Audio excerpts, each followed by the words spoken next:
பொழுது ஒருத்துவ நண்பர்கள் இயேசுநாமக்காரர்கள் அந்த விவாதத்தின் போது கேட்ட கேள்விகளை நாம் ஆராய்ந்து கொண்டிருக்கிறோம். அதனோட தொடர்ச்சியாக அடுத்த நண்பர் அவர்கள் பேசும் அவர்களுடைய கேள்வியை இப்பொழுது நாம் வீடியோவிலே பார்க்க போகிறோம். இந்த கேள்வி அவர் அந்த விவாதத்தினுடைய முடிவிலே கேள்வி நேரத்திலே அவர் கேட்டதான கேள்வி. நாம் அதை இப்பொழுது டிவிடியிலே பார்க்க போகிறோம். நாங்கள் பிதா குமாரன் பரிசுத்தாவின் தன்மையை நாங்கள் மறுக்கவில்லை. ஒரு முட்டைக்கு வெள்ளைக்கரு மஞ்சக்கரு இருக்கிறது, அதுக்கு ஒரு பெயர் இருக்கிறது. தேவனுடைய பெயர் என்ன என்பதை நாங்கள் அறிந்து கொள்ள வேண்டும் என்ற நோக்கம் தானே தவிர அவர் செயல்பட்ட விதத்தை நாங்கள் மறுக்கவில்லை. ஒரு முதல் காரியத்தை திரியேக தேவன் கிறிஸ்தவ தேவன் என்று பரிசுத்த வேதாகமத்தில் எழுதியிருக்கிறது. ஒன்று ஏசாயா புத்தகம் 43வது அதிகாரம் 7வது வசனத்தில் நான் என் மகிமைக்கென்று சிருஷ்டித்து உருவாக்கி படைத்து என் நாமம் தரிக்கப்பட்ட யாவரையும் கொண்டுவா என்று எழுதியிருக்கிறார். அப்போஸ்தலர் புத்தகம் 15வது அதிகாரம் 14ல் தேவன் புற ஜாதிகளிலிருந்து தமது நாமத்துக்காக ஒரு ஜனத்தை தெரிந்து கொள்ளும்படி முதலாக அவர்களுக்கு கடாட்சத்திரண்ட விதத்தை சிமையை உறுதி சொன்னார் என்று சொல்கிறார். வேதாகமத்தினுடைய இறுதி பகுதியை சொல்கிறேன். வெளிப்படுத்தின விசேஷம் 22வது அதிகாரம் 3, 4, 5 வசனங்களில் இனி ஒரு சாவும் இராது. பரலோகத்தில் இருக்கிறவர்களை குறித்து சொல்கிற காரியம், தேவனும் ஆட்டுக்குட்டியானவரும் இருக்கிற சிங்காசனம் அதில் இருக்கும். சிங்காசனம் அல்ல, சிங்காசனம் அதில் இருக்கும். அவருடைய ஊழியக்காரர் அவரை சேவித்து அவருடைய சமூகத்தை தரிசிப்பார்கள். அவருடைய நாமம் அவர்களுடைய நெற்றியில் இருக்கும் என்று சொல்லப்பட்டிருக்கிறது. அது என்ன நாமம்? பிதா என்கிற பெயரா அல்லது குமாரன் என்கிற நாமமா, பரிசுத்தாவி என்கிற நாமமா? இந்த நண்பருடைய கேள்வியை பார்த்தீங்கன்னு சொன்னா அவரோட கேள்வியில ஒரு அறியாமையை உங்களால் பார்க்க முடிகிறது. ஏன்னு கேட்டால் காலை வேளையிலிருந்து நான் அந்த விவாதத்திலே என்னுடைய முதல் விவாதத்திலையும் 2வது விவாதத்திலையும் தெளிவான ஆதாரங்களை வேதாமத்தின் அடிப்படையிலே எடுத்து வைத்ததை பார்த்தோம். அப்போ இந்த நண்பர் அவருடைய கேள்வி கேட்கும்போது அவர் எப்படி சொல்றாருன்னு கேட்டீங்கன்னா, தேவனுடைய தன்மையை, அதாவது பிதா குமாரன் பரிசுத்த ஆவி என்கிற தன்மையை நாங்கள் ஏற்றுக்கொள்கிறோம் அப்படின்னு சொன்னார். இப்போ நான் அதை மாத்திரம் ஆராய்ந்து பார்க்க வேண்டும் என்று சொல்லி ஆசைப்படுகிறேன். அப்படின்னு அர்த்தம் என்ன? நான் சொல்ல வேதாமத்தை எந்த விதமான முன்னெண்ணம் இல்லாதபடிக்கு வேதாமத்தை படிக்கிறவர்கள் பிதா குமாரன் பரிசுத்த ஆவியை குறித்து அவர்கள் நன்கு அறிந்திருப்பார்கள். நம்பர் 1. நம்பர் 2, பிதா குமாரன் பரிசுத்த ஆவிக்கு இடையிலே இருக்கிறதான அந்த வேற்றுமைகளை அவர்களால் நன்றாக அறிந்து கொள்ள முடியும். 3வது, தேவனுடைய பன்மைத்தன்மையை குறித்து வேதாகமம் மிக தெளிவாக எடுத்து காண்பிக்கிறது அப்படின்றத நான் இன்னைக்கு காலையில் நடந்ததான அந்த விவாதத்தில் நான் அதற்கான பதில்களையும் ஆதாரத்தையும் நான் எடுத்து வைத்தேன். ராபின்சன் ஐயா அவர்கள் அவருடைய பகுதியில் அதாவது தேவன் ஒரே ஒரு நபர் தான் என்று சொல்லி அவர் விளக்கி நிரூபிக்க வேண்டியது அவருடைய வேலை. ஆனால் ராபின்சன் ஐயா அவர்கள் சந்தேகத்திற்கு இடமின்றி கேள்விக்கு அப்பாற்பட்டு தேவன் ஒரே நபராக மாத்திரமே செயல்படுகிறார் என்று சொல்லி அவர் சொல்லவில்லை. அவங்க அப்படி சொல்ல முடியாது. ஏன்னு கேட்டால் வேதாகமத்தில் தேவன் ஒருவர் என்று சொல்லி அவர்கள் நம்புகிறார்கள், நாங்களும் நம்புகிறோம். அதனால திருத்துவவாதிகள் 3 தெய்வத்தை வணங்குகிறார்கள் என்ற பொய் குற்றச்சாட்டை, குடும்பாவி அணுகுமுறையை அவர்கள் கை கொள்ளாவிட்டால் திருத்துவவாதிகளுக்கு இந்த ஒருத்துவவாதிகளால் ஒரு பதிலும் சொல்ல முடியாது, ஆன்சரே பண்ண முடியாது. they will not be able to answer. இப்போ இந்த நண்பர் சொன்னதான இந்த விஷயம் என்னன்னு கேட்டீங்கன்னா, அவர் சொல்றாரு தேவனுடைய பிதா குமாரன் பரிசுத்த ஆவி என்று சொல்வது தன்மை என்று சொல்கிறார். தன்மை என்றால் என்ன அப்படின்னா என்னது? மேனிஃபெஸ்டேஷன் என்று சொல்லி சொல்லலாம், அல்லது அவர்களை வெளிப்படுத்தின விதம் என்று சொல்லி சொல்லலாம். அப்போ இவர் தேவனை வெளிப்படுத்துகிறாராக அல்லது ஒரு தன்மையாக மாத்திரமே பார்க்கிறார்கள் என்பது மிக வருத்தத்திற்குரிய ஒரு விஷயம். வேதாகமும் தேவனை அதாவது தன்மைக்குரியவர் என்று சொல்லி சொல்லவில்லை. தேவன் தன்மைக்குரியவர் என்று சொல்லி எங்கேயாவது வசனம் இருக்குதா? இல்லை. தேவன் நபர் என்று சொல்லி எங்கேயாவது இருக்கா? வசனம் இருக்கா? இல்லை. ஆனால் இப்போ நல்லா இது பண்ணி கவனிங்க. நபர் என்று ஏன் நாம் அவரை சொல்கிறோம் என்றால், they have their own emotions, உணர்ச்சிகள், அதுக்கப்புறம் வெறுப்புகள், அவங்களால எடுக்கக்கூடியதான அவரோட சித்தத்தினுடைய செயல்பாடு போன்ற எல்லாவற்றையும் அவருக்கு இருக்கிறதுனால நாம் அவரை நபர் என்று சொல்லி அழைக்கிறோம். அவர் வெறும் ஒரு உணர்ச்சி இல்லாத, அதாவது ஒரு பர்சனல் ரிலேஷன்ஷிப் இல்லாத ஒரு ஆவியாக இருப்பாரானால் தேவனுக்கும் நமக்கு எந்த விதமான சம்பந்தமும் இருக்காது. அவர்கள் கூறுகிறதான தெய்வம் அப்படிப்பட்டது. ஆனால் வேதாமத்தில் கூறுகிறதான தெய்வம் திருத்துவத்தன்மை வாய்ந்தவராக இருக்கிறார் என்பதை பார்க்கிறோம். அப்போ இந்த நண்பரை பொறுத்தவரையிலும் தேவன் என்று சொல்வது வெறும் ஒரு தன்மை மாத்திரமே. இட் இஸ் ஒன்லி மேனிஃபெஸ்டேஷன், அவ்வளவுதான். நான் இப்படி சொல்றேன். யோவான் 7ஆம் அதிகாரத்துல 23வது வசனத்திலே பரிசுத்த ஆவியானவருடைய துணையை கொண்டு அப்போஸ்தலனாகிய யோவான் எழுதியிருக்கிறது இப்பொழுது நாம் வாசிக்க கேட்க போகிறோம். யோவான் 7ஆம் அதிகாரம் 23ஆம் வசனம். மோசையின் நியாயப்பிரமாணம் மீறப்படாதபடிக்கு ஓய்வு நாளில் மனுஷன் விருத்த சேதனம் பெறலாம் என்றால், நான் ஓய்வு நாளில் ஒரு மனுஷனை முழுவதும் சுகமாக்கினதினாலே என்மேல் எரிச்சலா இருக்கலாமா? இப்ப நல்லா கவனிங்க. இந்த இடத்துல இயேசு கிறிஸ்து தன்னை குறித்து சொல்லும் போது அவர் ஒரு தன்மையாக அவர் சொல்லவில்லை. அவர் ஒரு நபராக இயேசு கிறிஸ்து தன்னை குறித்து பேசும்போது நான் என்று சொல்லி பேசுகிறார். he is using a first person speech. நான் என்ற பதத்தை இயேசு தனக்கு பயன்படுத்தினார். அவர் ஏதோ ஒரு ஆவியாக இருந்த ஒருவர் நிலையை மாற்றிக்கொண்டு வந்ததாக நண்பர்கள் பேசினாலும், அந்த ஒருத்துவ நண்பர்கள் பேசினாலும் வேதத்துல அதுக்கான ஆதாரங்கள் இல்லை. அவரை தன்மையாக பார்க்க முடியாது. இயேசு கிறிஸ்து ஒரு நபராக நான் என்று சொல்லி அவர் அட்ரஸ் பண்றார். இந்த பகுதியை கூட திருத்துவவாதிகள் நன்றாக அவர்கள் அனுப்பிடப்பட்டவராக பிதாவுக்கும் குமாரனுக்கும் இருக்கிறதான வித்தியாசத்தை இந்த பகுதியில் பார்க்கலாம். ஆனா ஒருத்துவ நண்பர்களை பொறுத்தவரையிலும் இயேசு பேசும்போது இயேசுவாக பேசினாரா அல்லது இயேசு பிதாவாக பேசினாரா என்று சொல்லி அவருக்கு ஒரு பெரிய குழப்பம் இருக்கும். அப்போ அதாவது இயேசு பேசுகின்ற பொழுது அவர் இறைத்தன்மையை குறித்து பேசினார்னா பிதா பேசுறதா சொல்லுவாங்க.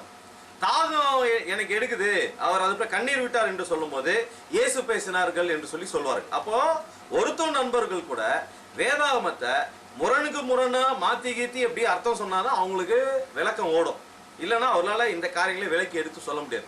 இயேசு கிறிஸ்து அதாவது மனநிலை பாதிக்கப்பட்டவராக சில நேரங்களில் பிதாவாகவும் சில நேரங்களில் குமாரனாகவும் பேசுகிறார் என்று சொல்லி அப்புறம் ஒருத்தவ நண்பர்கள் இயேசு கிறிஸ்துவை தரை குறித்து பேசுகிறார்கள். இது தன்மைக்குரிய விஷயம் கிடையாது. அதனால இந்த நண்பர் சொன்னதான அந்த தன்மை, நாங்கள் தன்மையை ஏற்றுக்கொள்கிறோம். நீ தன்மையே கிடையாது வேதத்தில், அப்புறம் எப்படி அது விரும்பி கொள்வீங்க, அப்புறம் ஏற்றுக்கொள்வீங்க?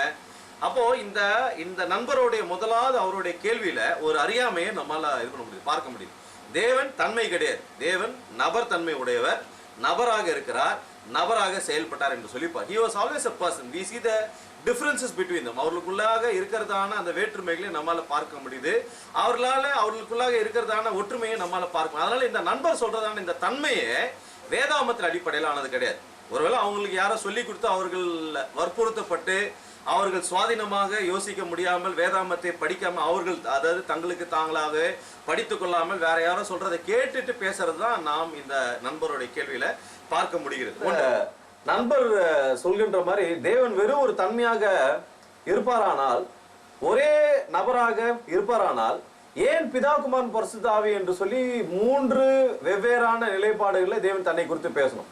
அப்போ இந்த நண்பர் கேட்ட கேள்வியிலே அவருடைய அறியாமையும் அவருடைய முன்னெண்ணத்தையும் அவரால் அந்த நிரூபிக்க முடியாததை அவர் இப்ப கேட்கிறார்ன்றத காலையிலிருந்து பேசின காரியங்களை அவர்கள் காது கொடுத்து கேட்கவில்லை என்பது மிக தெளிவாக தெரிகிறது.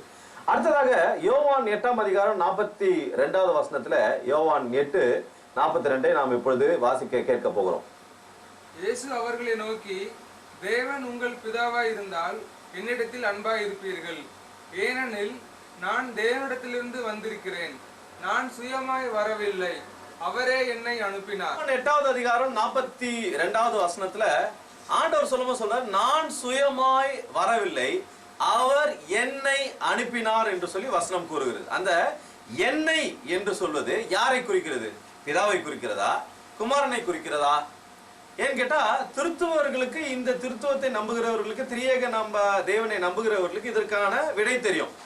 ஒருத்துவவாதிகளுக்கு இதை குறித்து அவர்களால் சொல்ல முடியாது. ஏன்னு கேட்டா அவர்கள் தேவனை தன்மையாக பார்க்கிறதுனால என்னை அவர் அனுப்பினார் என்று சொல்வதற்கு, இது யார் பேசினார்கள் என்று சொல்வதற்கு அவர்கள் அரை மணி நேரம் அவங்களுக்கு அதற்கான விளக்கத்தை கொடுத்து மாற்று கருத்துக்கள்லாம் தெரிவித்து குழப்பறதுக்கு ஆரம்பிப்பாங்க. அதனால வசனத்துல மிக தெளிவாக சொல்லும் போது இயேசு தன்னை குறித்து சொல்லும்போது சொல்றார், என்னை அவர், அதாவது ஃபர்ஸ்ட் பர்சன் செகண்ட் பர்சன் சொல்லுவாங்க, என்னை அவர் அனுப்பினார் என்று சொல்வது 2 தனிப்பட்ட நபர்கள் இருப்பதை தெளிவாக வேதம் நமக்கு எடுத்து காண்பிக்கிறது. இது ஃபர்ஸ்ட் அனாலிசிஸ்.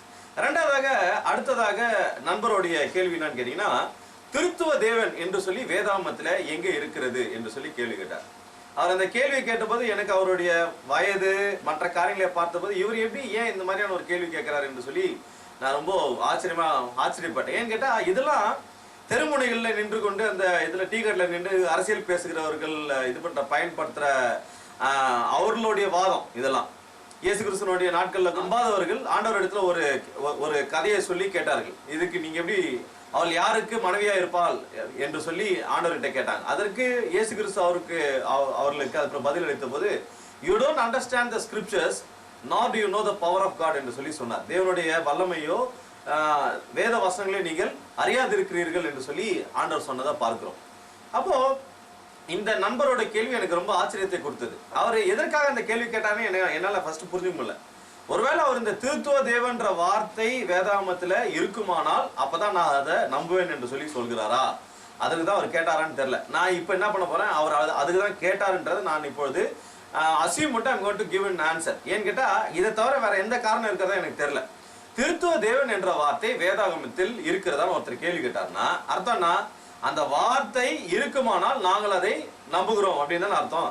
இப்ப என்னுடைய அப்போ பதில், அப்போ இதை சொல்கிறதான இந்த இவரு அப்புறம் இந்த ஃப்ரெண்டு அப்புறம் இந்த நண்பரு ஒரு விஷயத்தை அவர் சிந்தித்து பார்க்க வேணும். ஒருத்துவ தேவன் என்ற வார்த்தை வேதாகமத்தில் இருக்கிறதா? அப்போ ஒருத்துவ தேவன் என்ற வார்த்தை வேதாகமத்துல இல்லை என்று சொன்னால் நண்பர் ஒருத்துவத்தை நம்பாமல் நிறுத்தி விடுவாரா? நான் இன்னொரு அதோட இன்னும் நல்ல ஒரு ஆன்சர் பண்ணேன். இது நல்லா கேளுங்க. பரிசுத்த வேதாகமம் என்ற வார்த்தை பரிசுத்த வேதாகமத்துல இல்லை. தமிழ் பைபிளே பார்க்க சொன்னேன். ஹீப்ரு பைபிள்லாம் பேசினா அவங்களுக்கு ரொம்ப அதிக கோபம் வந்துடும். அவங்க சாதகமாக இருந்தால் மாத்திரம் தான் ஹீப்ருலாம் எடுத்து பயன்படுத்துவாங்க, மற்றபடி அவர்கள் வேண்டாம் என்று சொல்கிறார்கள். அதனால அதுக்கெல்லாம் நான் போல. பரிசுத்த வேதாகமம் என்ற வார்த்தை பரிசுத்த வேதாகமத்துல இருக்கிறதா? இல்லை. அதனால அவர் பைபிள்ல நான் இது பண்ண மாட்டேன், நம்ப மாட்டேன்னு சொல்லிடுவாரா? நான் இப்படி அடுத்தது வைக்கிறேன். நாத்திகவாதம் என்ற வார்த்தை வேதாகமத்துல இல்லை. நாத்திகம் என்று சொல்வது தேவன் இல்லை என்றதான அந்த கருத்தை உடையவர்கள், அந்த நம்பிக்கையை உடையவங்க. ஆனா வேதாகமத்துல சங்கீதத்துல தேவன் இல்லை என்று சொல்கிறவன் மூடன் என்று சொன்னதான அந்த வசனம் உண்டு. அப்போ அந்த வார்த்தை இருந்தால் மாத்திரமே நான் நம்புவேன் என்று சொல்லி இந்த நண்பர் சொல்வாரானால் ஒருத்துவ தேவன் என்பது கூட வேதாகமத்துல இல்லை. தேவன் ஒருவரே என்று சொல்வது திருத்துவக்காரர்களும் அதே தான் நம்புகிறார்கள், ஒருத்துவவாதிகளும் அதே தான் நம்புறாங்க. ஆனா இது உங்களுக்கு சாதகமான விஷயம் கிடையாது. அப்ப நீங்க இந்த வார்த்தை இருக்குமானால் மாத்திரமே நான் நம்புவேன் என்று சொன்னால் அநேக காரியங்களை உங்களால வேதாகமத்திலிருந்து நம்ப முடியாது. மாறாக நண்பர் என்ன செய்யணும்னு கேட்டா, இந்த திருத்துவ போதனையை போதிக்கிறவர்கள் என்ன சொல்றாங்க, நாங்க நீ காலைல சொன்ன மாதிரி 3 ஃபவுண்டேஷன் நான் திருப்பி சொல்றேன். ஒருவேளை அவர் சரியா கேட்கல, திருப்பி கேட்கறதுக்காக சொல்றேன். தேவன் ஒருவர் தான். அந்த ஒரு தேவத்திற்குள்ளாக 3 தனிப்பட்ட நபர்கள் அல்லது ஆள் தத்துவங்கள் உண்டு. மூன்றாவதாக இந்த 3 பேரும் சமமானவர்கள், நித்தியமானவர்கள், ஐக்கியப்படுகிறவர்கள். இந்த 3 அஸ்திபாரங்களுக்கு வேதாகமத்துல ஏராளமான ஆயிரக்கணக்கான வசனங்கள் ஆதாரம் காண்பிக்கிறது. அப்போ நண்பர் என்ன பார்க்கணும்னு கேட்டா, அந்த வார்த்தை இருக்கான்றத பார்க்கறதுக்கு பதிலாக நாங்க சொல்றதான சத்தியம் இருக்கா, நாங்க சொல்றதான போதனை இருக்கிறதா என்று சொல்லி பார்க்க வேண்டும். அதே சமயத்துல நண்பர் அவரையே அவருக்கு முதல் சோதிச்சு பார்க்கணும். ஒருத்துவ தெய்வத்தை குறித்து ஒரே நபர் என்று சொல்லி நம்ம சொல்றோமே, அதற்கான ஆதாரம் இருக்கா அப்படின்றத நண்பர் தேடி பார்க்கணும். வேதாகமத்துல சந்தேகத்திற்கு இடமின்றி இது இருக்குமானால் அந்த போதனை சத்திய போதனையாக நாம் ஏற்றுக்கொள்ளலாம். ஆனா இவர்கள் சொல்கிறதான இந்த போதனை வேதாகம் அடிப்படையில இல்லை. தேவன் ஒரு நபர் என்று சொல்லி எங்கேயுமே சொல்லவில்லை. தேவன் நிலைகளிலே வந்தார் என்று சொல்லி தேவன் எங்கேயுமே சொல்லவில்லை. தேவன் தன்மை உடையவர், அவர் அவருடைய தன்மைகள் தான் என்று சொல்வதும் எங்கேயும் இல்லை. அப்ப நண்பருடைய கேள்வி நான் திருப்பி நண்பருக்கே வைக்கிறேன். நண்பரால அவர்களுடைய நிலைப்பாட்டை சொல்ல முடியுமான்றதான் என்னுடைய வாதம். இந்த நண்பருடைய அடுத்த கேள்வியினுடைய அடுத்த பகுதி ஏசியா 43வது அதிகாரம் 7ஆம் வசனம், அப்போஸ்தலர் 15ஆம் அதிகாரம் 14வது வசனம், வெளிப்படுத்தின விசேஷம் 22வது அதிகாரத்துல 3ஆம் வசனம், 4ஆம் வசனம், 5ஆம் வசனத்தை நண்பர் படித்து காண்பித்து கடைசியாக அவருடைய கேள்வியை ஒரு முடிவுக்கு அவர் கொண்டு வந்தார். வெளிப்படுத்தின விசேஷத்துல 22வது அதிகாரத்துல நாமம் சொல்லிட்டு அவருடைய நெற்றிகள் மேல இருக்கு. அது என்ன நாமம் இருக்கும்? பிதா நாமம் இருக்கும், குமாரன் நாமம் இருக்குமா, பரிசுத்தாவின் நாமம் இருக்குமா என்று சொல்லி நண்பர் கேள்வி கேட்டார். ஆனா அவரு ஆரம்பத்துல சொல்லும் போது முட்டையை குறித்து பேசினார். ஒரு முட்டைக்கு வெள்ளைக்கரு மஞ்சக்கரு இருக்கிறது, அதுக்கு ஒரு பெயர் இருக்கிறது. தேவனுடைய பெயர் என்ன என்பதை நாங்கள் அறிந்து கொள்ள வேண்டும் என்ற நோக்கம் தானே தவிர அவர் செயல்பட்ட விதத்தை நாங்கள் மறுக்கவில்லை. முட்டைக்கு வெள்ளைக்கரு இருக்கான், ஓடு இருக்கான், அதுக்கப்புறம் மஞ்சக்கரு இருக்கான், அதுக்கு ஒரு இதுக்கு பேர் இருக்கான். என்னுடைய தேவனுடைய நாமத்தினுடைய பேர் என்ன உங்களுக்கு தெரியுமா அப்படின்றதான் அவருடைய கேள்வி. ஆனா நண்பர் எனக்கு என்ன புரியலன்னா, நான் எதுக்கு அவருக்கு ஆன்சர் பண்ணலன்னு கேட்டா, because it was very substandard question. ரொம்ப அதாவது தரைக்குறவான ஒரு இதாக கேள்வி. அது நான் ஆக்சுவலாக பதில் சொல்ல வேண்டிய அவசியம் எனக்கு இது பண்ண தோணாதனால நான் சொல்ல. விவாதத்தினுடைய அக்ரிமெண்ட் போடுவோம். ஒரு அவங்க அக்ரிமெண்ட்னா அப்படின்னா என்னன்னு தெரியாது, நிபந்தனைகள்லாம் என்னன்னு தெரியாது இவங்களுக்கு. அது ஒருத்தவாதிகள் ரொம்ப இன்டிசிப்ளின்டு இவங்க அது குரூப்பு. ஏன்னு கேட்டால் அந்த ராபின்ஸ் ஐயாவோடு கூட நான் இந்த விவாதத்திற்கு ஒப்புக்கொண்ட போது ஒரு சில நிபந்தனைகளை எழுதி நாங்கள் இருவரும் கையெழுத்திட்டு இருக்கிறோம். அதாவது அந்த கையெழுத்திட்ட காரியங்கள் கையொப்பம், அதாவது நாங்கள் 2 பேரும் சைன் பண்ணதுக்கான காரணம் என்னன்னு கேட்டால் அந்த விதிமுறைகளை நாங்கள் கடைபிடிப்போம் என்று சொல்லி உறுதி கொடுத்தார். அவர் எனக்கு உறுதி கொடுத்தார், நான் அவருக்கு உறுதி கொடுத்து கையெழுத்து போட்டு நாங்கள் லெட்டர்ஸ் சைன் பண்ணோம். அப்போ அப்படி பண்ணும்போது ஒன் ஆஃப் த ரூல்ஸ் அதில் நான் இது போட்டதான ஒரு நிபந்தனை, இந்த கேள்வி பதில் நேரத்தின் போது கேட்கப்படுகின்ற கேள்விகளை ஏற்றுக்கொள்வதற்கோ மறுப்பதற்கோ எல்லாருக்குமே உரிமை இருக்கிறது என்று சொல்லி. ஏன் கேட்டால் சில நேரங்களில் இந்த மாதிரியான விவாதங்கள் அவங்க இதுவரையும் இதுதான் ஃபர்ஸ்ட் டைம் வராங்கன்னு நினைக்கிறேன். அவங்க இதுக்கு முன்னாடியாக அப்படியே இந்த விவாதங்கள் வந்து செய்ததாக தெரியவில்லை. ஏன் கேட்டால் அவங்களுடைய அந்த நடந்து கொண்ட அந்த முறையை பார்த்தபோது அவங்க ரொம்ப அமெச்சூராக இருக்காங்கன்றதை பார்த்தாலே என்னால் அறிந்து கொள்ள முடிந்தது. அப்போது நாங்கள் வந்து இப்போ நிறைய இது போகிறதுனால, டிபேட்ஸ் போகிறதுனால இந்த கேள்வி பதில் நேரத்தின் போது அநேக, அதாவது அப்புறம் முட்டாள்தனமான நேரத்தை வீணடிக்கக்கூடிய கேள்விகள் இது பண்ணுறது கேட்குறத வழக்கம். ஸோ அதுக்கெல்லாம் I don't want to waste time and answer. இந்த இவருடைய கேள்வி ஆக்சுவலாக அப்படி தான் இருந்துச்சு. I don't want answer. ரொம்ப சப்ஸ்டாண்டர்ட் கேள்வி. முட்டையை போய் யாராவது ஒருத்தர் இதுக்கு முட்டைக்கு வெள்ளை கரு இதில் மஞ்சள் கரு இருக்குன்றலாம் சொல்கிறதெல்லாம் நாங்கள் அதெல்லாம் ஏற்றுக்கொள்கின்ற வாதங்களே கிடையாது. அவர் ஏதோ பாவம் அவங்க டீம்லேயே அவர் தான் கொஞ்சம் நிறையா தெரிஞ்ச ஒரு மாதிரி இருந்துச்சு. அதனால் அவர் ரொம்ப கஷ்டப்பட்டு அந்த கேள்வியை ரொம்ப அப்படியே புழிஞ்சு கேட்டார். அப்போ அந்த முட்டை காரியங்கள்லாம் குறித்து நான் வந்து சொல்ல வேண்டிய அவசியம் இல்லை. அதுக்கு ஒரு இதுக்கு அது என்ன சொல்றது, அப்புறம் பேர் இருக்குன்றது. முட்டைக்கு எப்படி பேர் இருக்குன்றது, முட்டைன்றது ஒரு பொருளோட பேர், அந்த வஸ்துனுடைய பேர். அதுக்கு வந்து தனிப்பட்ட நபருடைய பேர் போய் அதுக்கு இது பண்ணுவோம். அதாவது வந்து மிஸ்டர் அந்த கோழி எந்த கோழி கொடுத்தா அந்த கோழியோட பேர் சொல்லி அதோட முட்டைன்னு சொல்லுவாங்களா, இல்லைன்னா அந்த கோழிக்கு ஒரு பேர் வச்சுட்டு அந்த முட்டைக்கு வேற ஒரு இது பண்ணுவாங்க பேர் வைப்பாங்களா? அப்படிலாம் நாமக்கல்லேருந்து வர பல லட்சம் கோழிகள் இருக்கின்ற எல்லா இதுக்குமே முட்டைக்குமே அது அப்படி முட்டைன்னு பேர் வைப்பாங்களா அப்படின்றதெல்லாம் நண்பருக்கு அதெல்லாம் தெரியாம தான் பேசினார். அதனால எனக்கு அது புரிஞ்சுது, அவர் ஏதோ அறியாமையில பேசுறாருன்றது எனக்கு நன்றாக. நான் அப்படி கேட்கிறேன், அப்போ நாமக்கல்லேருந்து ஒரு நாளைக்கு 5 லட்சம் முட்டைகள் வருது, 5 லட்சம் முட்டைக்கு 5 லட்சம் பேர் வைக்கிறாங்களா? அப்போ ஒரு முட்டைக்கு ஒரு பேர். அப்போ இதை போயிட்டு கடையில் போயிட்டு எனக்கு ஒரு ராமு, ஒரு சீதா, அப்புறம் ஒரு முருகன், அப்புறம் ஒரு கவி எனக்கு இது பண்ணி கொடுங்கன்னு தான் இவர் போய் கேட்பாரு. கடையில் கேட்கும்போது எப்படி கேட்பான்னு தெரியல. முட்டைன்றது எல்லாமே முட்டை தான், எல்லா கோழி விடுறதும் முட்டை தான். ஒரு வழியா இந்த முட்டை விளக்கத்தை முடித்து விட்டு நண்பருடைய அடுத்த கேள்வியோட பகுதிக்கு போகணும்னு ஆசைப்படுகிறேன். அவர் ஏசிய 43வது அதிகாரத்தில் 7வது வசனத்தை அவர் ஃபர்ஸ்ட் படித்தார். அப்புறம் அப்போஸ்தலர்ல 15வது அதிகாரம் 14வது வசனத்தை அவர் அடுத்ததாக படித்தார். 3வதாக வெளிப்படுத்தின விசேஷம் 22வது அதிகாரத்திலிருந்து 3வது வசனம், 4வது வசனம், 5வது வசனத்தை வேதாகமத்தினுடைய கடைசி புஸ்தகம் என்பதை நண்பர் கண்டுபிடிச்சு எங்களுக்கு எல்லாருக்கும் நீங்க சொன்னார். அது வரையும் எங்களுக்கு வேதாகமத்தினுடைய கடைசி புத்தகத்தை அப்படின்னா என்னன்னு தெரியாம நாங்கள் தவித்து கொண்டிருந்தோம். ஆனா நண்பர் அவர்கள் எங்களுடைய கண்களை திறந்து வைத்தார். அன்னைக்கு வந்து வேதாகமத்தில் வெளிப்படுத்தின விசேஷம் தான் கடைசி புஸ்தகம் என்பதை எங்களுக்கு எல்லாருக்கும் எடுத்து காமிச்சு, கேமராலாம் காமிச்சு எங்களுக்கு சொல்லி கொடுத்தாரு. அது ரொம்ப இதாக இருந்துச்சு, அது சந்தோஷமா இருந்துச்சு. அதாவது அவருடைய அந்த வேதாகமத்தை அவர்கள் இது வச்சிருக்கிறதான அந்த வைராக்கியத்தை இது பண்ணும்போது பார்த்தபோது எனக்கு அப்படியே ரொம்ப இதாக சந்தோஷமா இருந்துச்சு. அது எல்லாத்தையும் சொல்லிட்டு, ஆனா நண்பர் ரொம்ப ரொம்ப அழகா படிச்சார். ஆனா கேள்வி அதுக்கப்புறம் அவர் கேட்ட கேள்வி தான் எனக்கு ரொம்ப துக்கமாயிடுச்சு. அவர் சரி ஒருவேளை இந்த இதெல்லாம் முட்டெல்லாம் கேட்டாரே ஒன்றும் இல்லைன்னு நினைச்சேன். அப்புறம் பார்த்தா எங்கே ஓரளவுக்கு அப்படியே வந்தாரு. இதுதான் கடைசி புத்தகம், இதுதான் ஆரம்ப புத்தகம்லாம் சொன்னா சரி ஏதோ ஓரளவுக்கு ஏதோ தெரிஞ்சிருக்காருன்னு நினைச்சா திடீர்னு அப்புறம் எல்லாத்தையும் அப்படியே ஃபுல்லாக இது பண்ணி கிளாஸ் பண்ணிட்டார். என்னன்னு கேட்குறாரு, அந்த நெற்றிகளில் எழுதப்பட்டிருக்கிற நாமம் யாரோட நாமம்? பிதாவின் நாமமா, குமாரன் நாமமா, பரிசுத்தாவின் நாமமா அப்படின்னு கேட்டார். அப்போ நண்பருக்கு நெத்தியில் இருக்கிற பேர் என்னன்னு தெரிஞ்சுக்கணும்னு ஆசைப்படுறாரா, இல்லைன்னா தேவனுக்குன்னு சொல்லிட்டு ஒரே ஒரு இது மட்டும் பேர் மட்டும் தான் இருக்குது அப்படின்னு சொல்ல வராரா, இல்லைன்னா அந்த ஒரு பேர் இருக்கிறவர் ஒரே ஒரு அந்த நபர் தான் அப்படின்னு சொல்லிட்டு இது பண்ண வர அப்படின்னு சொல்லிட்டு சொல்ல வருகிறாரா, அப்படிலாம் ஒரே ஒரு நபருக்கு ஒரே ஒரு பேர் தான் இருக்கணும், அது நாங்க இப்ப என்ன சொல்றோமோ அதை தான் நீங்க எல்லாரும் கேட்கணும்னு சொல்லிட்டு சொல்ல வருகிறாரா, அப்படிலாம் எப்படியாவது இயேசுன்ற பேர் அவங்க வாயிலேருந்து இது பண்ண சொல்ல வச்சிருன்னு சொல்லிட்டு அப்படின்னு நினைக்கிறாரா, எதுக்காக அவர் அந்த கேள்வி கேட்டாருன்னு புரியவில்லை. ஏன்னு கேட்டா வெளிப்படுத்தின விசேஷத்துல 22வது அதிகாரத்துல அந்த நெற்றிகள் மேல அவருடைய நாமம் தரிக்கப்பட்டிருப்பார்கள் சொல்றதுக்கான அர்த்தம் 22வது அதிகாரத்துல மிக தெளிவாக தேவன் சொல்லி இருக்கிறார். அதை யார் நார்மலா படிக்கிற பரிசுத்தாவியோட துணையை கொண்டு படிக்கிறவர்களுக்கு அது நன்றாய் புரியும். ஆனா நண்பருடைய அது படிச்சுட்டு நண்பர் கேட்ட கேள்விதான் ரொம்ப துக்கமா இருந்தது. அவர் அந்த நாமம் என்ன நாமம்னு கேட்கிறார், அதனுடைய பேர் அவர் என்னன்னு எழுதுவாருன்னு கேட்கிறார். அப்போ அப்படி பார்த்தோம்னா வெளிப்படுத்தின விசேஷத்துல யோவான் கிட்ட இவர் நிறைய கேள்விகள் இருக்கும் போல ஒருத்தவாதிகளுக்கு.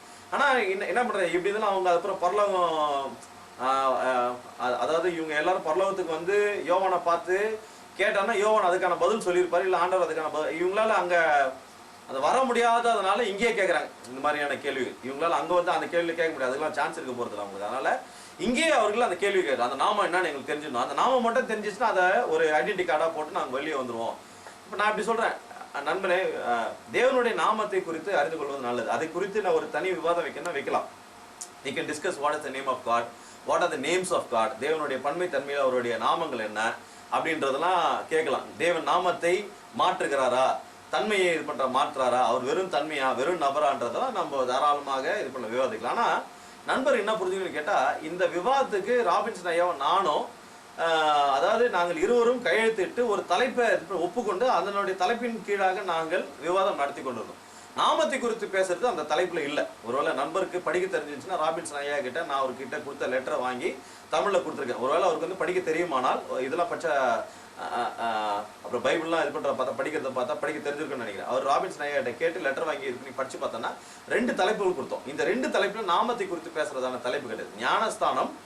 ஞானஸ்தானத்தை குறித்து பேசும்போது தான் எந்த நாமத்தினால ஞானஸ்தானம் கொடுக்கணும்னு சொன்னாங்க. நான் என்னோட கடைசி 10 நிமிஷத்துல அந்த நாமத்தினாலே அப்படின்றதுக்கான அர்த்தம் என்னன்றதை வேத வசனத்தை கொண்டு நான் எடுத்து விளக்குனேன். ஆனா இவங்க போட்டதான அந்த டிவிடியில நான் பேசின அந்த கடைசி 10 நிமிஷத்துல 4 நிமிஷத்தை கட் பண்ணிட்டாங்க. அதனால இவர்கள் ஆக்சுவலா கேள்வி கேட்கிற தகுதியே கிடையாது. நான் தான் முதல்ல கூட சொன்னேன், கேள்வி கேட்கிற தகுதி கிடையாது. இவர்கள் என்றைக்கு அந்த முழுசாக அவர்கள் வெளியிடுவதற்கு ஒப்புக்கொள்கிறார்களோ, நாங்கள் செய்தது தவறுதான், இப்படி நாங்கள் தவறாக செய்து விட்டோம் என்று சொல்லி இவர்கள் பகிரங்கமாக மன்னிப்பு கேட்டு என்னைக்கு முழு அந்த விவாதத்தை வெளியிடுறதுக்கு அவங்க ரெடியா இருக்காங்களோ அன்றைக்கு அவர்களோட கேள்விகளுக்காக பதில் சொல்றது நாங்க ஆயத்தமா இருக்கோம். ஏன்னு கேட்டா அந்த விவாதத்துல நான் அந்த நாமத்தினாலே என்பதற்கான அர்த்தத்தை எடுத்து விளக்கி காண்பித்து சொல்லி கொடுத்தேன். இப்போ நீங்க என்ன புரிஞ்சுக்கணும்னு கேட்டீங்கன்னா, இந்த நண்பர் கேட்டதான கேள்வி, அதாவது ஏசாயா தீர்க்கதரிசன புஸ்தகம் 43வது அதிகாரத்திலிருந்து நண்பர் எடுத்து ஒரு பகுதியை இது பண்ணார், படித்து காண்பித்தார். இது இஸ்ரவேல் தேசமாக இருக்கிறதான அந்த இஸ்ரவேல் தேசம் ஏசாயா தீர்க்கதரிசியினுடைய நாட்கள்ல சிறைப்பிடிக்கப்பட்டு போகுது. அவர் சோரம் போறதுக்கு முன்னாடி தேவன் அவர்களை குறித்து சொல்றாரு, நான் உங்களை சிதறடிக்க போகிறேன், நான் உங்களை சேர்க்க போகிறேன் என்று சொல்லி தீர்க்க தரிசனத்தை நடைபெற போகிறதான தீர்க்க தரிசனத்தை ஏசாயா தீர்க்கதரிசி மூலமாக தேவன் பேசுகிறார். ஒன்று. ரெண்டாவது, அந்த இஸ்ரவேல் ஜனங்க தேவனுடைய மகிமையை வெளிப்படுத்துவதற்காக மாத்திரமே அவர்கள் சிருஷ்டிக்கப்பட்டார்கள் என்பதை குறித்து தான் ஏசியால 43வது அதிகாரத்துல சொல்லப்பட்டிருக்கிறது. அடுத்ததாக 14வது ஏசியா 14வது அதிகாரம் 2வது வசனம், ஏசியா 11வது அதிகாரம் அப்புறம் 17வது வசனத்துல 12வது வசனத்துல நீங்க படிச்சு பாத்தீங்கன்னா அந்த நாமத்தினாலே அழைக்கப்பட்டவர்கள் யார் என்பதையும் ஏன் அவர்கள் அழைக்கப்பட்டார்கள் என்பதையும் மிக தெளிவாக வேத வசனம் நமக்கு தெளிவுபடுத்தி காண்பிக்கிறது. அப்போ ஏசாயா 43வது அதிகாரத்துல 7வது வசனம் சொல்லப்பட்டிருக்கு, நாமம் தரிக்கப்பட்டவர்கள் ஏதோ ஒரு நாமத்தை அவங்களுக்கு கொடுக்கிறார்ன்றது கிடையாது. அவர்களை தேவன் தனக்குரியவர்களாக தன்னுடைய பொக்கிஷமாக தன்னுடைய மகிமையை வெளிப்படுத்திய கூடிய அந்த பிரதிபலிக்கக்கூடியவர்களாக என்று சொல்லி அர்த்தம் படும். அப்ப இந்த நண்பருடைய அந்த இடம் அவர்கள், நான் தான் அப்படி சொல்றேன், அவர்களுக்கு ஒரு அதிகாரத்தில் இருக்கிறதான முழு அந்த தொகுப்பினுடைய அர்த்தத்தை, அந்த கான்டெக்ட்ல இருக்க அர்த்தத்தை அவர்களால் புரிந்து கொள்ள முடியாது. அவங்களுக்கு சாதகமா இருக்குமானால் ஒரே ஒரு அதிகாரத்தில் இருக்கிற ஒரு வசனத்தை எடுத்துக்கொள்வார்கள். அவங்களுக்கு சாதகமா இல்லைன்னு சொன்னா முன்னாடி இருக்க வசனம் படிங்க, பின்னாடி இருக்க வசனம் படிங்கன்னு பேசுவார்கள். இரட்டை நிலைப்பாடு உள்ளவர்கள் என்று சொல்லிப்பாரு. அப்ப 43வது அதிகாரம் இவர் கூறுதான நாமத்தை கூறுவது இல்லை. அடுத்ததாக அப்போஸ்தலர் 15வது அதிகாரத்தை பேசணும். அப்போஸ்தலர் 15 ஜெருசலேம் கவுன்சிலோட கூட்டம். எதற்காக? ரட்சிக்கப்பட்ட புறஜாதியினர் என்ன செய்யணும் என்ன செய்யக்கூடாது என்பதற்கான அந்த சம்பாஷணை நடக்கிறதான பகுதி.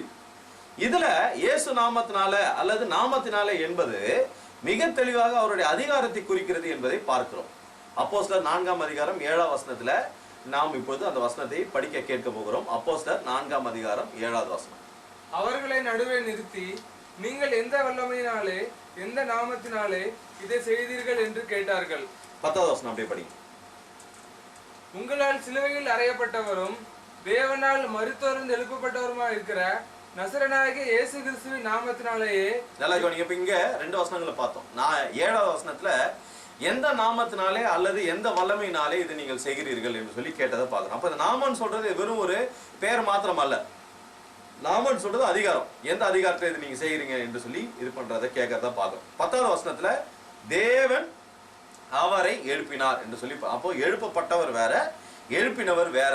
இதற்கான வித்தியாசத்தை அங்க கொடுத்துருக்கு. நண்பர் இதெல்லாம் பார்க்க மாட்டான்னு தெரியும், அதனால தான் நான் இந்த வசனங்களை உங்களுக்கு கோடிட்டு இது பண்றேன், காமிச்சு கொடுக்குறேன். அப்போ இதுல பாத்தீங்கன்னா அது கடைசியாக வெளிப்படுத்தின விசேஷம் 22வது அதிகாரத்துல இருந்து நண்பர் ஒரு அந்த வசனத்தை அவர் படித்து காண்பித்தார். இப்போ நான் என்ன பண்ண போறேன், வெளிப்படுத்தின விசேஷம் 3ஆம் அதிகாரம் 21ஆம் வசனத்தை படிங்க. வெளிப்படுத்தின விசேஷம் 3:21. நான் ஜெயம் கொண்டு என் பிதாவினுடைய சிங்காசனத்திலே அவரோட கூட உட்கார்ந்தது போல ஜெயங்கொள்கிறவன் எவனோ அவனும் என்னுடைய சிங்காசனத்தில் என்னோட கூட உட்காரும்படிக்கு அருள் செய்வேன். 5வது அதிகாரம் 13ஆம் வசனத்தை அடுத்தது படிக்க கேட்கிறது. 5வது அதிகாரம் வெளிப்படுத்தின விசேஷம் 5:13. அப்பொழுது வானத்திலும் பூமியிலும் பூமியின் கீழும் இருக்கிற சிருஷ்டிகள் யாவும் சமுத்திரத்தில் உள்ளவைகளும் அவைகள் அடங்கிய வஸ்துக்கள் யாவும் சிங்காசனத்தின் மேல் வீட்டிருக்கிறவருக்கும் ஆட்டுக்குட்டியானவருக்கும் சிங்காசனத்தின் மேலே வீற்றிருக்கிறவருக்கும் ஆட்டுக்குட்டியானவருக்கும் அந்த கும் சொல்லிட்டு வர அந்த 2 பகுதிகள் தமிழ்ல அது வந்து பன்மை தொடர் வாக்கியம், அதாவது ப்ளூரலா இருக்கிற, அதாவது 2 விஷயத்தை குறித்து பேசுகிறது. அதாவது ஆட்டுக்குட்டியானவருக்கும் அப்புறம் யாரு சிங்காசனத்துல வீற்றிருக்கிறவருக்கும் என்று சொல்லி தனித்தனியாக இருக்கிறதான 2 காரியங்களை நம்ம அந்த இடத்துல பார்க்க முடிகிறது. அதே மாதிரி 7வது அதிகாரம் வெளிப்படுத்தின விசேஷம் 7ஆம் அதிகாரம் 9ஆம் வசனம் 10வது வசனத்தை நாம் இப்பொழுது படிக்க கேட்க போகிறோம். இவைகளுக்கு பின்பு நான் பார்த்தபோது இதோ சகல ஜாதிகளிலும் கோத்திரங்களிலும் ஜனங்களிலும் பாஷைக்காரர்களும் இருந்து வந்தும் ஒருவனும் எண்ணக்கூடாதுமான திரளான கூட்டமான ஜனங்கள் வெள்ளை அங்கிகளை தரித்து தங்கள் கைகளில் குருத்தோலைகளை பிடித்து சிங்காசனத்திற்கு முன்பாகவும் ஆட்டுக்குட்டியானருக்கு முன்பாகவும் நல்லா கவனிங்க. சர்வ சிருஷ்டிகளும் இங்க இருக்கிற எல்லாருமே யாருக்கு முன்பதாக? சிங்காசனத்திற்கு முன்பதாக இருக்கிறவருக்கும் ஆட்டுக்குட்டியானவருக்கும் நிற்க கண்டேன். அதற்கு முன்பதாக நிற்க கண்டேன் என்று சொல்லி வசனத்தை 17ஆம் வசனம் படிங்க. சிங்காசனத்தின் மத்தியில் இருக்கிற ஆட்டுக்குட்டியானவரே இவர்களை மேய்த்து இவர்களை ஜீவ தண்ணீருள்ள ஊட்டண்டக்கு நடத்துவார்.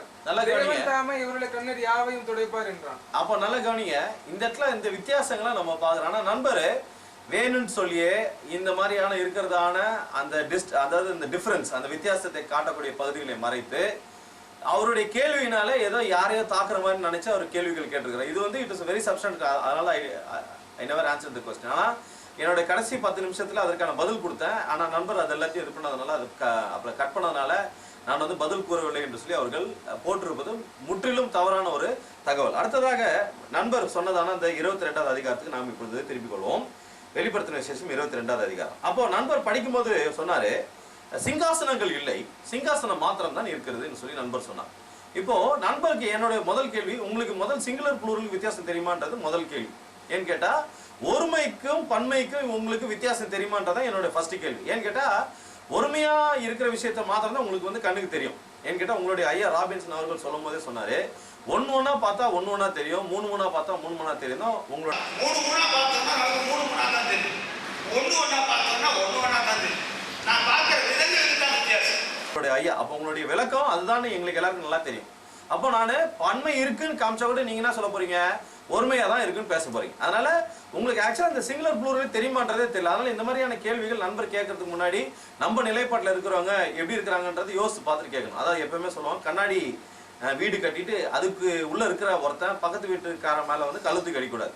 ஏன்னு கேட்டா நீ கழுத்து கடிக்கலாம், ஆனா அவன் திருப்பி தூக்கி உங்களை கல் அடிச்சானா உன் வீடு பூராவும் அழிஞ்சிடும். ஏன்னு கேட்டா கண்ணாடியில வீடு கட்டிட்டு மற்றவன் மேல கழுத்து கடிக்கிறவாள். உங்களுக்கு ஒருமைக்கும் பன்மைக்கும் வித்தியாசம் தெரியாதவர்கள் இது வந்து சிங்காசனங்கள் என்று சொல்லி கொடுக்கல, சிங்காசனம் கொடுத்துருக்குன்ற அந்த மாதிரியான வாதங்கள் கேள்விகள் வைக்கவே கூடாது.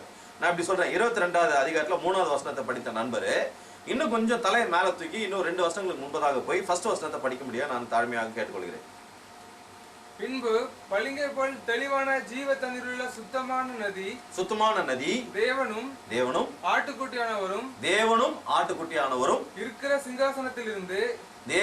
ஆட்டுக்குட்டியானவரும் இருக்கிற சிங்காசனத்திலிருந்து புறப்பட்டு வருகிறதை எனக்கு காண்பித்தார். இந்த இடத்துல அந்த 2 பேருக்கு இருக்கதான் டிஃபரன்ஸ். இங்கேயும் 3வது அதிகாரம் 21வது வசனம், 5ஆம் அதிகாரம் 13ஆம் வசனம், 7ஆம் அதிகாரம் 9ஆம் வசனம், 10ஆம் வசனம், 17ஆம் வசனங்கள்ல வித்தியாசப்படுத்தி காண்பிப்பதை நண்பர் வேணும் என்று விட்டுவிட்டு இந்த மாதிரி சிங்காசனங்கள்லாம் பேசாதீங்க. அதெல்லாம் வந்து பெரிய சப்ஜெக்ட், உங்களால இதுக்கெல்லாம் ஆன்சரே பண்ண முடியாது. ஏன்னு கேட்டா இயேசு கிறிஸ்து மறுரூபமாக்கப்பட்ட சரீரத்துல பரலோகத்துக்கு போனாரா ஆவியில போனாரான்றது இன்னும் நீங்க தெளிவாகல. அதனால அந்த நிலைகளில் நீங்க தெளிவான பிறகு இது போன்ற கேள்விகளை கேட்கணும். ஆனா அப்புறம் தான் எனக்கு அவருடைய டிவிடியை பார்த்தபோது தான் நண்பர் ஏன் கேட்டார்ன்றது புரிஞ்சுது. நண்பர் அவருடைய சுயமாக வேதத்தை படித்து அவருக்கு ஏதோ டவுட் இருக்கிறதுனால நண்பர் கேட்டதாக தெரியவில்லை. ராபின்சன் ஐயா அவர்கள் வற்புறுத்தி இங்க வரதுக்கு முன்னாடியே கேள்விகள் எல்லாத்தையும் சொல்லி கொடுத்துருக்காரு. இந்த கேள்விகளை நீங்க கேட்கணும் அப்படின்னு சொல்லிட்டு அவர் கேள்விகள் எல்லாத்தையும் அவர் சொல்லி கொடுத்துருக்காரு. எனக்கு ரொம்ப ஆச்சரியமாச்சு. ஏன்னு கேட்டா இந்த நண்பர் கேட்டபோது நான் வந்து அந்த கடைசி 10 நிமிஷத்துல இதுக்கு சேர்த்து ஆன்சர் பண்ணுறேன்னு சொல்லிட்டு சொன்னேன். அப்போ அதுக்கப்புறம் என்ன பண்ணாரு கேட்டா, ராபின்சன் ஐயா வழக்கமா பதில் சொல்லிட்டு இருந்தவர் இந்த கேள்விக்கு ஒரு பதில் சொல்ல. நான் எனக்கு ஆச்சரியமாச்சு. சரி நம்ம சொல்லனா நம்ம 10 நிமிஷத்துல பேச போறோம், அதனால நம்ம சொல்ல நினைச்சிட்டு இருந்தேன்.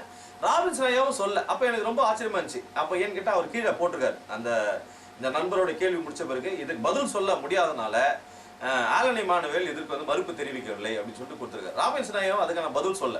அப்போ நான் சொல்றேன், ராபின்சன் ஐயாவும் இந்த நண்பருடைய கேள்விகள் மிக முட்டாள்தனமான கேள்வி, இதுக்கு நான் கூட பதில் சொல்ல முடியும்னு சொல்லிட்டு அவர் சொன்னதாகவும் நாங்களும் சொல்லலாம். சரிங்களா? இப்போ நல்லா கவனிங்க. ராபின்சன் ஐயா அப்புறம் அவருடைய 10 நிமிடங்கள் கடைசி 10 நிமிஷங்கள் பேசும்போது ராபின்சன் ஐயா ஒரு விஷயத்த பேசினார். பேசும்போது அவர் சொன்னாரு, இதே வசனங்களை அவர் வந்து கோடிட்டு காமிச்சு இதற்கு பதில் சொல்ற மாதிரி ஒரு விஷயம். அப்ப ஏற்கனவே இது பண்ணி செட் பண்ணிட்டு வந்திருக்காங்க. ஒரு கேள்வி நான் கேட்பேன், அது நீ இப்படி கேட்கணும், நான் அப்படி பதில் சொல்லி செட் பண்ணிட்டு வந்திருக்காங்க. அப்போ இதுக்கான பதில் எல்லாத்தையும் நான் காலையிலே சொல்லிட்டேன் விவாதத்திலே. அதெல்லாம் கேட்டு முடிச்ச பிறகு கூட எப்படியும் ஒரு கேள்வி கேட்கணுன்றதுக்காக நண்பர் அவர்கள் வந்து கேள்வி கேட்டிருக்கிறார்கள். அடுத்த முறை ஒரே ஒரு அட்வைஸ் தான், உங்களுடைய கேள்விகள் நீங்க சுயமா வேதாமத்தை படித்ததுனால உங்களுக்கு கேள்விகள் இருக்குமெல்லாம் அந்த கேள்விகளை வந்து கேளுங்க. அதற்கான பதில் நீங்க தெரிந்து கொள்வதனால உங்களுக்கு பக்தி விருத்தி உண்டாகும். யாரோ ஒருத்தரை கப்பல் பண்றதுனால தயவுசெய்து யாருக்கு அடிமைகளாக இருந்து இப்படி இது போன்ற வேலைகள் இது பண்ண வேணாம், செய்ய வேணாம். யாருக்கோ ஒருத்தருக்கு ப்ரொமோஷனல் வேலை செய்யணும், ராபின்சன் ஐயா கிட்ட நம்மளுக்கு எப்படியாவது ஒரு நல்ல பேர் கிடைக்கணுன்றதுக்காக அப்படி செய்யக்கூடாது. இன்னொரு ஒரு சின்ன அட்வைஸ், இந்த நண்பருடைய பேர் எனக்கு தெரியல, அவர் யார் என்று சொல்லி அறிமுகம் இல்லை. அவங்களுடைய டிவிடியில் இந்த நண்பர் அப்பப்போ தோன்றி டைலாக்லாம் பேசிட்டு போறதை பார்த்தேன். ஒரே ஒரு அட்வைஸ் மாத்திரம் தான், இது வந்து ஒரு அநாகரிகமான செயல். ஏன்னு கேட்டால் அந்த விவாதம் 2 தனிப்பட்ட நபருக்குள்ளாக, 2 தனிப்பட்ட, அதுதான் உங்களுக்கு தெரியாது, அதனால தான் நான் சொல்றேன், 2 தனிப்பட்ட, ராபின்சன் வேற நான் வேற.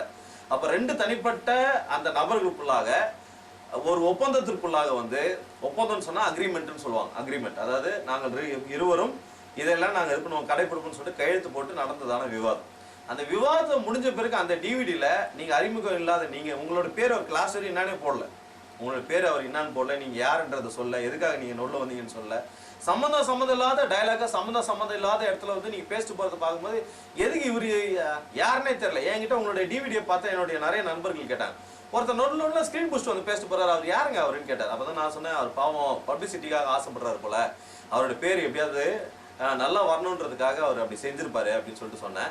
அடுத்ததாக ராபின்சன் ஐயா அதாவது விவாதத்துல சொல்லாத நிறைய கருத்துக்களை இவரு ஐயா அப்பப்போ தோன்றி பேசுறத பார்த்தேன். அப்ப நான் அண்டர்ஸ்டாண்ட் பண்ணிட்டேன், நீங்க ராபின்சன் ஐயாவை காட்டிலும் இன்னும் நல்ல பேச்சாளராக, நல்ல அறிவுள்ளவராக, வேதாமத்தை அவரை காட்டிலும் எனக்கு நிறைய தெரியுன்றது நீங்க காமிக்கணுன்றதுக்காக இதை நீங்க டிவியில போட்டிருக்கீங்க. அதை நாங்கள் பார்த்து நாங்கள் அறிந்து கொண்டோம். நாங்களாம் பார்த்து நாங்கள் இதெல்லாம் இப்படி புரிஞ்சுக்கணுன்றதுக்காக தான் போட்டீங்க, நாங்கள் கண்டிப்பாக புரிஞ்சுக்கிட்டோம். நீங்க ராபின்சனை காட்டிலும் நீங்க நல்ல சிறந்தவராக இருப்பீர்கள். ஆனால் இன்னும் போய் கொஞ்சம் அதுக்கப்புறம் பைபிள் படிங்க, இன்னும் கொஞ்சம் ஜாஸ்தி நீங்க அதுக்கப்புறம் பைபிள் படிச்சுட்டு நான் எல்லாம் படிச்சுட்டாயா தெரிஞ்சுட்டார், நான் ராபின்சன் ஐயா காட்டில நான் இன்னும் நல்லா பேசுவேன்னு சொல்லிட்டு நீங்க நினைப்பீர்கள். ஆனால் எங்களுக்கு ஒரு கடிதம் எழுதி இப்போ ஸ்கிரீன்ல வர அந்த அட்ரஸ்க்கு நீங்கள் எங்களுக்கு எழுதி அனுப்புங்க. உங்களுக்கு நாங்கள் என்ன செய்ய முடியுன்றது அப்புறம் நாங்கள் முடிவெடுத்து நாங்கள் செய்ய ஆசைப்படுகிறோம். அதனால உங்களோட பேர் பிரஸ்தாபத்துக்காக இந்த மாதிரி வேற ஒரு இது டிவிடியில நீங்க சம்மந்தப்படாத அந்த விவாதத்துல வந்து இது பண்ற பேசுறது அநாகரிகமான செயல். நண்பர் அவர்கள் இதுக்கு அப்புறமாவது இந்த காரியத்தை செய்யாமல் இருப்பார் என்று நாங்கள் எதிர்பார்க்கிறோம். இந்த ஆனா கேள்விகளுக்கான பதில் சொல்றது எங்களுடைய வழக்கம், சோதித்து பார்க்கறது எங்களுடைய வழக்கம், தேவனுடைய வார்த்தைகளை நிதானித்து பார்க்கிறது எங்களுடைய வழக்கம். அதனால நாங்கள் உங்களுடைய எல்லா கேள்விக்கும் பதில் சொல்றதுக்கு நாங்கள் ஆயத்தமா இருக்கிறோம். ராபின்சன் ஐயா மாதிரி எல்லா கேள்விக்கும் பதில் உண்டு, பதில் வருகிறது, வேதாமம் எல்லாவற்றுக்கும் பதில் சொல்லுங்கன்னு சொல்லிட்டு கடைசி வரைக்கும் இதே ஒரு பதிலா சொல்லிட்டு போல, அதுக்கு அந்தந்த வசனங்களை எடுத்து நாங்கள் டீல் பண்றது we are ready to deal with that scriptures. அதான் உங்களுக்கு நான் இப்போ எடுத்து காமிச்சேன். நீங்க காண்பிக்கிற வசனங்கள்ல வார்த்தைகள் நாமம்ன்ற வார்த்தை 3 வசனத்துல நீங்க காட்டினதில்லை. ஆனா சம்பந்தப்படாத 3 பகுதிகள். ஒன்று வந்து பழைய ஏற்பாட்டுல நிறைவேற போற தீர்க்க தரிசனத்துக்காக சொல்லப்பட்டதான ஒரு வசனம். அப்போஸ்தலர் 15 வந்து புறஜாதிகள் என்ன செய்யணும் செய்யக்கூடாதுன்றதுக்கான அந்த பகுதி. இதுல எதுவுமே நாமத்தை குறித்தான பகுதி. நீங்க லாஸ்டா கேட்ட கொஸ்டின் நெத்தில என்ன நாமம் இருக்குன்னு கேட்டீங்க பாருங்க, அதான் இருக்கிறதுல பெஸ்ட் கொஸ்டின். நான் திருப்பி நண்பருக்கு வைக்கிறேன், ஒருவேளை உங்களுடைய அடுத்த டிவிடியில அந்த நாமம் என்ன நாமன்றதை 22வது அதிகாரத்துல இருந்து நண்பர் நிரூபித்து காண்பிப்பார் என்பதை நான் தாழ்மையாக அவர்கிட்ட கேட்டுக்கொள்றேன். நீங்க தயவுசெய்து அது இப்ப நீங்க கேட்டீங்களா என்ன நாமன்னு கேட்டீங்களா, என்ன நாமன்றது நீங்க நான் அதுக்கான விளக்கத்தை கொடுத்துட்டேன். அது ஒன்றே நான் ஆன்சர் பண்ணலன்னு சொல்ல போறீங்க. நான் ஆன்சர் பண்ணிட்டேன். நண்பர்கிட்ட என்னன்னு கேட்டீங்கன்னா, அந்த நாமம் என்னன்றது 22வது அதிகாரத்துலேருந்து நண்பரால் சொல்ல முடியுமான்றதான். அதாவது நீங்கள் நாமத்தை சொல்லிட்டீங்கன்னா கூட அதில் எந்த விதமான, அதாவது பாசிட்டிவ் நெகட்டிவ் அதில் எதுவும் இல்லை. ஏன்னு கேட்டால் தேவன் ஒரு நபர் அல்ல. தேவன் திருத்துவர் 3 நபர்கள், தனிப்பட்ட நபர்கள். நான் இப்படி சொல்கிறேன், தேவன் வர்க்கத்தில் ஒருவராயும் நபர்களில் 3 தனிப்பட்ட நபர்களாய் தேவன் செயல்படுகிறார். இதுதான் வேதாம் அடிப்படையிலான சத்தியம். இதை யாரும் ஒரு காலத்திலும் மாற்ற முடியாது. தேவன் உங்களை ஆசீர்வதிப்பார்.